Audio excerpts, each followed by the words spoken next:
Hi, my name is Juliana Chen, and I'm a third-year student in the psychology department.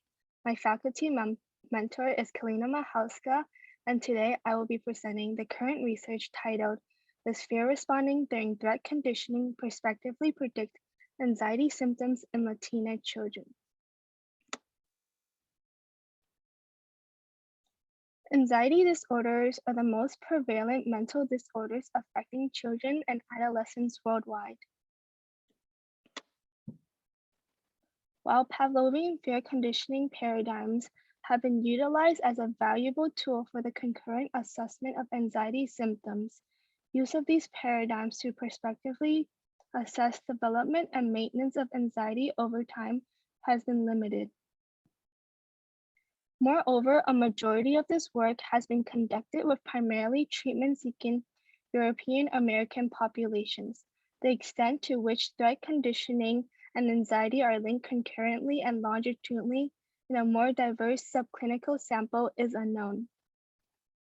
The current study addresses these gaps through the examination of fear responding during threat conditioning as a prospective predictor of anxiety symptoms in a community-based sample of pre-adolescent Latina girls. 54 parent-daughter dyads recruited from a sample of self-identifying Latina females on a range of anxiety symptoms participated in this longitudinal study. Daughters' anxiety symptoms were assessed at wave 1 and approximately a year and a half later at wave 2 via parental report on the screen for child anxiety-related disorders. Wave 2 data collection is ongoing. At wave 1, daughters completed a well-validated differential threat conditioning and extinction paradigm, during which skin conductance responding and subjective fear ratings were assessed. The paradigms consisted of 3 phases: pre-acquisition, acquisition, and extinction. During this paradigm, participants experienced one of 2 conditions, CS plus or CS minus. During pre-acquisition, participants passively viewed neutral faces of 2 women, the conditioned stimuli, in absence of the unconditioned stimulus.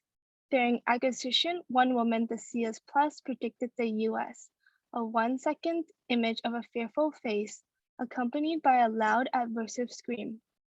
The other woman, the CS minus, did not. During extinction, the CS plus and CS minus were presented repeatedly in the absence of the US. Self-reported fear ratings index daughters' participants' subjective fear rating, responding to conditioned and unconditioned threat stimuli. When looking at the bivariate correlations for variables of interest, there is an inverse relationship between child age and subjective fear rating to CS plus, and child age and wave 2 child anxiety.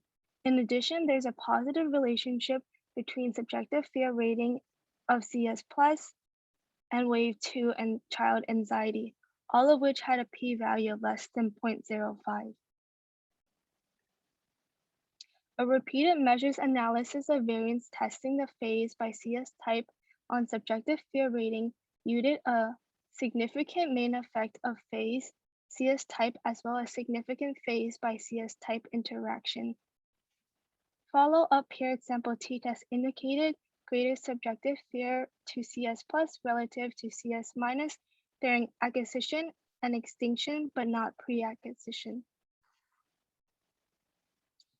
Hierarchical regressions identified subjective fear ratings to the CS plus during acquisition as a significant predictor of child anxiety symptoms at wave 2, after controlling for child age and anxiety levels at wave 1. Most importantly, these effects were not observed for psychophysiological indicators of threat responding. In conclusion, self-reported fear ratings in response to threat may be an important risk factor to consider in the longitudinal assessment of anxiety symptoms. Even though psychophysiological measures of threat learning are undoubtedly valuable for understanding various facets of anxiety in children, the current findings suggest that subjective experiences of fear should not be overlooked and may in fact be a uniquely informative risk factor for the development and maintenance of anxiety over time. Here are my references, and lastly, I would love to acknowledge and give thanks to my graduate advisor, Jordan Mullins, my PI, Kalina Mahauska, and everyone at the Kain Lab whose hard work made this research possible. Thank you for listening.